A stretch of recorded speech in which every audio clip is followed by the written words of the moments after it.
कहानी का भाग 10। अर्जुन लुटेरा।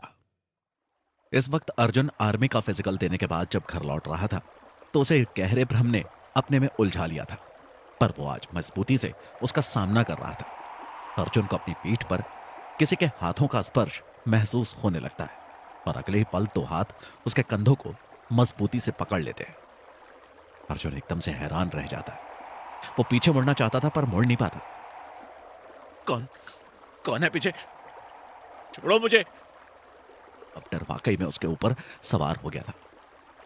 अर्जुन तेजी से नीचे बैठता है और उसके ऊपर से एक शख्स आगे जा गिरता है। विक्की। अरे यार, तूने मुझे बेवजह पटक डाला। अर्जुन। अबे साले तू था, मुझे बेवजह डराने की कोशिश कर रहा था। विक्की। अरे यार, डरा कहाँ रहा था? मैंने तो बस तुझे पीछे से पकड़ा था और तूने ये दाव लगा दिया। अरे कपड़े खराब कर दिए। अर्जुन, जिसे अभी तक भ्रम का एहसास हो रहा था, वो भी वास्तविकता में लौट आया था और अपने पागलपन पर हंस पड़ता है, यह सोचकर कि वो तो समझ रहा था कि उसके पीछे कोई भूत वगैरह है, पर यह तो विक्की निकला। अर्जुन उसका हाथ पकड़कर उसे खड़ा करता है और अपने आसपास देखता है। वो तो गांव के चौराहे पर आ चुका था। उसे तो भरोसा ही नहीं हो रहा था कि इतनी जल्दी वो चौराहे पर कैसे आ गया। इसका मतलब वो भ्रम में ही चलते चलते इतनी दूर आ पहुंचा था। विक्की, कैसा रहा तेरा फिजिकल? पास हो गया होगा? अर्जुन। हाँ, पास हो गया हूं। और तू क्या कर रहा है? पैसे संभाल कर रखे हैं या नहीं? विक्की। अरे यार, पैसे तो संभाल कर रखे थे, पर आज का दिन तो खराब हो गया ना। हमें आज भी अंगूठियां बाजार में बेचने जाना था, पर आज तो तू सारा दिन अपने इसी काम में रह गया। अर्जुन को एकदम से ध्यान आ जाता है कि अंगूठियां तो वापस उसके पास आ जानी चाहिए थी, और अरे इस तरफ तो मेरा ध्यान ही नहीं था। मैं तो अंगूठियों को भूल ही बैठा था। और फौरन अपनी जेब में हाथ डालता है, पर उसकी जेब में अंगूठियां और चेन थे नहीं। अर्जुन। आज तो अंगूठियां और चेन वापस आए ही नहीं। लगता है हमें उससे छुटकारा मिल ही गया, और बेहद खुश हो उठता है। विक्की, क्या कह रहा है? उसे थोड़ा विश्वास नहीं होता। मुझे लग रहा है तू झूठ बोल रहा है। अच्छी तरह से देख, दूसरी जेब में हो। अर्जुन। अरे यार, नहीं है। ये तो बहुत अच्छा हुआ। लगता है शहर के जौहरी ने उन अंगूठियों का काम तमाम कर दिया। विक्की कुछ सोचते हुए। शायद हम इन अंगूठियों को अपने गांव की सीमा से बाहर भेज कर आए हैं, इसीलिए वापस नहीं आ पाई। चलो, अब क्या कर सकते हैं। जो हुआ अच्छा हुआ। अच्छा, तो फिर मैं अब अपने घर की तरफ जा रहा हूं। तू चल रहा है? अर्जुन। नहीं, मुझे घर जाना है, और तेजी से अपने घर की तरफ बढ़ जाता है। अर्जुन रास्ते भर बेहद खुश था। एक तो उसका फिजिकल क्लियर हो गया था, दूसरा अंगूठियां आज उसकी जेब में वापस नहीं आई थी, तीसरा आज वो भ्रम से भी लड़ने की कोशिश कर गया था, जिसमें वो काफी हद तक सफल भी हुआ था। वो बेहद रोमांचित था और उसकी खुशी रफ्तार बनकर उसके पैरों में लग चुकी थी। और कुछ समय बाद वो चिल्लाते हुए घर के अंदर घुसा था, पर उसे घर के अंदर कुछ अजीब सा फील हुआ। उसकी बहन ने उसकी तरफ देखा और अंदर चली गई। उसकी आवाज सुनकर उसकी मां फौरन बाहर आती है। अर्जुन। मां, मेरा फिजिकल एकदम क्लियर हो गया और मुझे पूरा भरोसा है कि अब मेरा सिलेक्शन भी हो ही जाएगा। आशा देवी। ठीक है बेटा, ये तो बहुत ही अच्छी बात है, पर चल मेरे साथ। और उसे लेकर अपने साथ छत पर बने चौबारे पर पहुंच जाती है, जहां उसके पिताजी बैठे हुए थे। देवेंद्र सिंह। आ गया? तो कैसा रहा तेरा फिजिकल? अर्जुन। पिताजी पूछे मत, कमाल हो गया। नंबर 1 आया हूं फिजिकल में। सब तरफ मेरी तारीफ हो रही थी। आर्मी वाले बेहद खुश थे मुझे देखकर। देवेंद्र सिंह। अच्छा अच्छा, ठीक है। और फिर एक छोटे से डब्बे को खोलकर उसके सामने रख देते हैं। अच्छा, मुझे यह बता, ये तेरी पैंट की जेब से राधा को मिला है। कहां से आई इतनी सारी अंगूठियां और ये टूटी हुई चेन? अर्जुन अंगूठी और चेन को देखकर दहशत में आ जाता है और एकदम से उठकर पीछे दीवार से जा लगता है। ये यहां कहां से आ गई? देवेंद्र सिंह। ये तो तू मुझे बताएगा, किससे छीनी है तूने ये सोने की चेन? तो शहर जाकर चेन झपटमारी का धंधा कर रहा है, लोगों को रोककर हाथों की अंगूठियां छीन रहा है। उनकी आंखें क्रोध से लाल होने लगी थी और वो चौबारा उनकी आवाज से गूंजने लगा था। अर्जुन। नहीं पिताजी, मैंने ऐसा कुछ नहीं किया। और वो बेहद परेशानी में आ जाता है। उसका चेहरा और दिमाग इतनी ज्यादा उलझन में उलझ चुका था कि वो समझ नहीं पा रहा था कि अपने पिताजी को क्या स्पष्टीकरण दे, क्या बताए उन्हें इस बारे में, और कैसे बताए। वो अपने आप को रस्सियों में बंधा हुआ महसूस कर रहा था और जो रस्सियां लगातार उसके बदन में कसती जा रही थी। देवेंद्र सिंह, मैंने तुझसे कुछ पूछा और तू वहां खड़ा होकर ड्रामे कर रहा है। ये क्या हरकत है तेरी? और अपनी चारपाई के नीचे पड़ा मोटा डंडा निकाल लेते हैं। आज मैं तेरी मार मार कर टांगे तोड़ दूंगा। उस लफंगे विक्की के साथ घूम घूम कर तो ये सब कर रहा है। अर्जुन अपने पिता के गुस्से को देखकर और भी ज्यादा दहशत में आ जाता है। उसे तो समझ में नहीं आ रहा था कि वो क्या बताए, क्योंकि अब तक उसने अपने दोस्त विक्की के साथ मिलकर बहुत कुछ कर डाला था और अब ये सब बातें हैं बता नहीं सकता था। आशा देवी अपने पति का हाथ पकड़ लेती है। रुक जाओ, क्या कर रहे हो? उसे सुधरने का एक मौका तो दो। तुम तो उसे जान से मारने पर उतारू हो गए। अतः अपने भाई की हालत देखकर दरवाजे पर खड़ी आंसू बहाने लग गई थी। उस कमरे में पूरी महाभारत हो रही थी जिसका जिम्मेदार अर्जुन खुद को मान रहा था। अर्जुन, पिताजी मेरी बात समझिए, मैंने कोई झपट मारी नहीं की है। ये अंगूठियां पता नहीं कैसे मेरी जेब में आ जाती हैं। मैं इन्हें रोज फेंक देता हूं और ये फिर वापस आ जाती हैं। आप मेरी बात का विश्वास करें, मैं बिल्कुल सत्य बोल रहा हूं। पता नहीं मेरी जेब में अंगूठियां कैसे आने लग गई। आशा देवी, हे राम, क्या बोल रहा है तू? ऐसा भी कुछ होता है? कोई भूत प्रेत तो नहीं लग गया मेरे बेटे के पीछे? और जाकर अपने बेटे का हाथ पकड़ लेती है। देवेंद्र सिंह, ये बकवास किए जा रहा है और तू इसे और भी सह दे रही है। रुको, अभी इसकी बात की सच्चाई सामने आ जाती है। मैं अभी इन्हें दूर फेंक कर आता हूं, फिर देखता हूं कल इसकी जेब में आती है या नहीं। और देवेंद्र सिंह उन 6 अंगूठी और 2 टुकड़ों में बटी चेन को उठाकर तेजी से घर से निकल जाते हैं। आशा देवी, चल बेटा, तू हाथ मुंह धो ले और खाना खा ले। सुबह से तूने कुछ नहीं खाया है। राधा, पर भैया वो अंगूठियां आपकी जेब में कैसे आ जाती हैं? और अगर आपकी जेब में आ रही हैं तो आप उन्हें पहन ही क्यों नहीं लेते? शायद भगवान ने आपको पहनने के लिए दी हो। और अपने भाई के साथ मजाक करती है। आशा देवी, तो चुप कर। एक तो ये पैसे परेशान है और तू ऊपर से और परेशान कर रही है। अर्जुन फ्रेश होने बाथरूम में चला जाता है और ठंडे पानी में स्नान करके खुद को तरोताजा महसूस करता है। उसकी मां ने उसके लिए खाना लगा दिया था। अर्जुन बड़े आराम से बैठकर भोजन करने लगा था। आशा देवी उसी के चेहरे को देख रही थी। बेटा, इतना ज्यादा डरने की जरूरत नहीं है। तेरे पिताजी को गुस्सा आ ही जाता है, पर तू फिक्र मत कर, वो तेरा ही भला चाहते हैं। अगर तू वाकई में कोई गलत धंधे में उतर गया है तो बेटा सब छोड़ दे। एक तू ही तो हमारी आशा है, और अगर तू भी ऐसे ही गुंडागर्दी के काम करेगा तो हमारी इतनी बदनामी होगी। तेरी छोटी बहन की शादी कैसे होगी? कोई हमारे घर से रिश्ता जोड़ने के लिए तैयार नहीं होगा। समझ रहा है ना मेरी बात बेटा?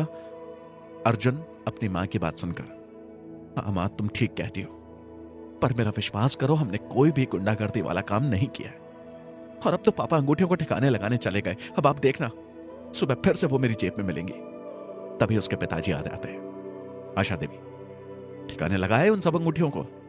देवेंद्र सिंह, हाँ, और आज के बाद अपने बेटे को समझा देना, अपना पढ़ाई में ध्यान दे बस। अगर घर से बाहर पालतू घूमता मुझे नजर आया तो मुझसे बुरा और कोई नहीं होगा। और अपने कमरे में चले जाते हैं। अर्जुन भी चुपचाप खाना खाकर अपने कमरे में चला गया। उसने दरवाजा बंद कर लिया था। अर्जुन अपनी कुर्सी पर बैठते हुए गहरी सोच में डूब गया था। अंगूठियां मेरी पैंट की जेब में नहीं आई। ये उसी पैंट की जेब में आई जो उस दिन नदी में पहन कर गया था।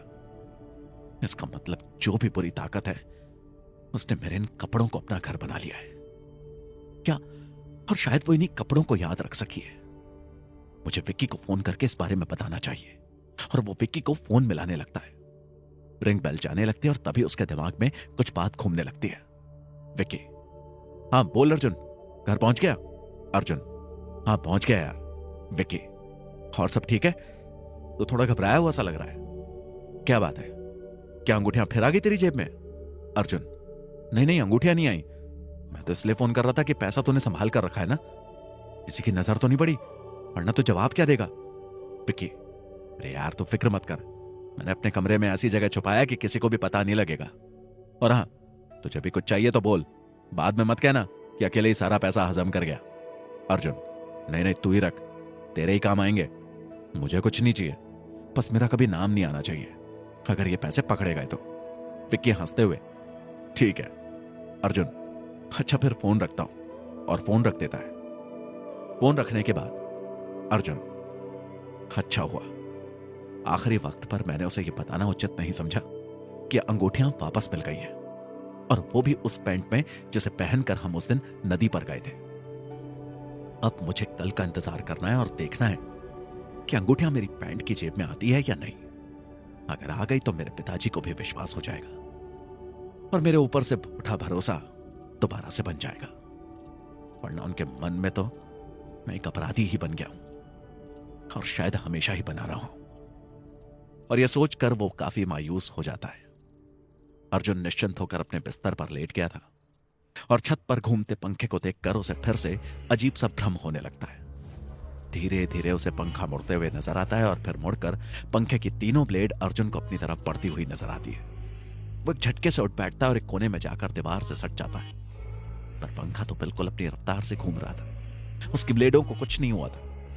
अर्जुन अपने हाथ से अपने माथे को मसलते हुए, मैं पागल हो जाऊंगा अगर ऐसे ही होता रहा तो, और फिर जाकर अपने बिस्तर पर लेट जाता है और चादर ओढ़कर आंखें बंद कर लेता है। वो चादर ओढ़कर सोने की कोशिश कर रहा था और उसके कुछ दूरी पर एक साया जाने कहां से आकर खड़ा हो गया था। अर्जुन धीरे धीरे नींद के आगोश में जाने लगता है और तभी उसे अपनी अलमारी से किताबों के गिरने की आवाज सुनाई देती है। बड़ी मुश्किल से जो उसकी आंख लगी थी झटके से खुल जाती है और वो एकदम से बैठ जाता है। कमरे की लाइट जली हुई थी। अर्जुन का ध्यान फर्श पर बिखरी अपनी किताबों पर जाता है। अब ये सब कैसे जमीन पर आ गिरी, पर अब मेरा इन्हें उठाने का बिल्कुल मन नहीं है, और फिर से चादर ओढ़कर लेट जाता है और फिर धीरे धीरे फिर से उसे नींद अपनी चपेट में ले लेती है। रात तकरीबन 1 बजे एसपी प्रकाश राज अपने घर में सोए हुए हैं। पुलिस की सुरक्षा व्यवस्था भी वहां पूर्ण रूप से है, पर तभी दोसाए जो पूर्ण रूप से काले कपड़ों में लिपटे हुए थे बड़ी ही तेजी से दीवार कूदकर अंदर चले आते हैं। वहां घूम रहे पुलिस के ट्रेंड 2 कुत्ते भी उन्हें देखकर भौंकना शुरू कर देते हैं और फिर एक कोने में दुबक जाते हैं। पुलिस वाला, पता नहीं इन्हें भी क्या हो जाता है, ऐसे ही अचानक में उठकर भौंकना शुरू कर देते हैं और अब ऐसे चुप हो गए जैसे कि शेर को देख लिया हो।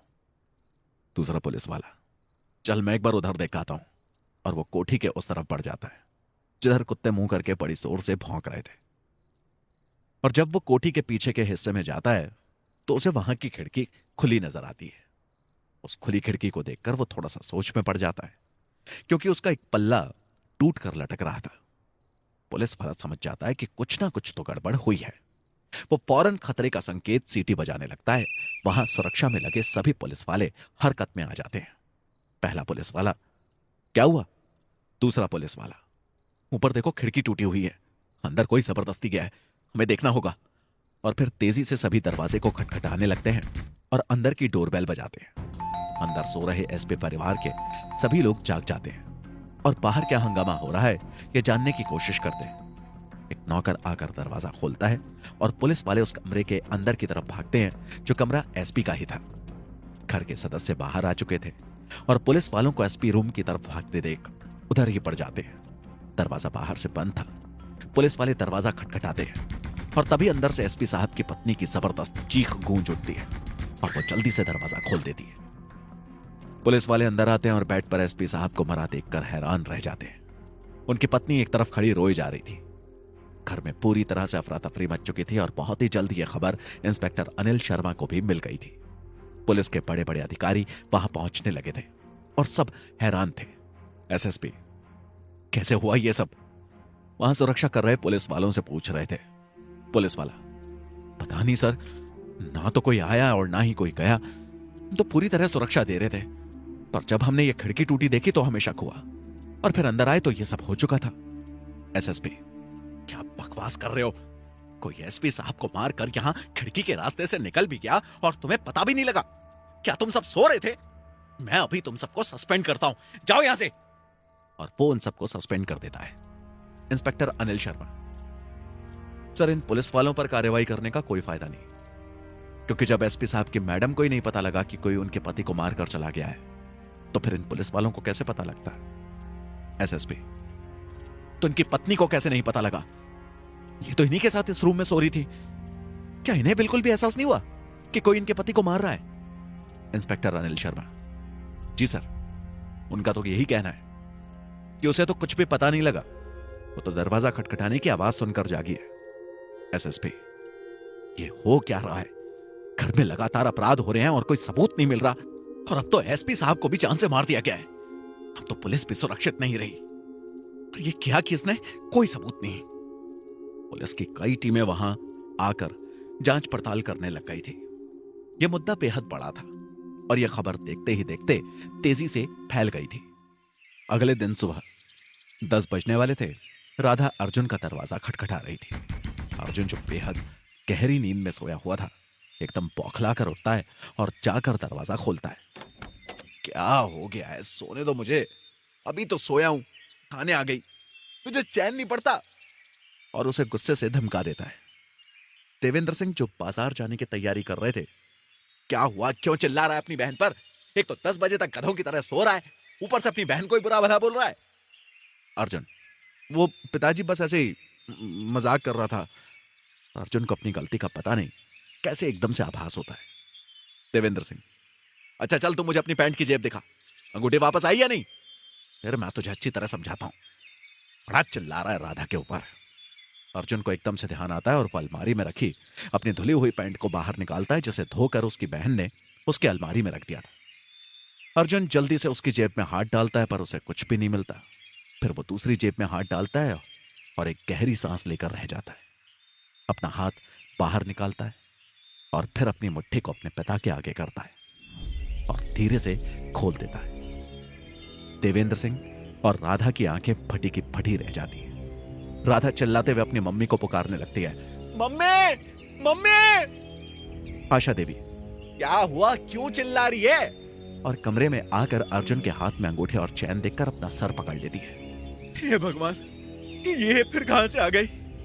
इसे तो कल तेरे पिताजी ठिकाने लगा आए थे।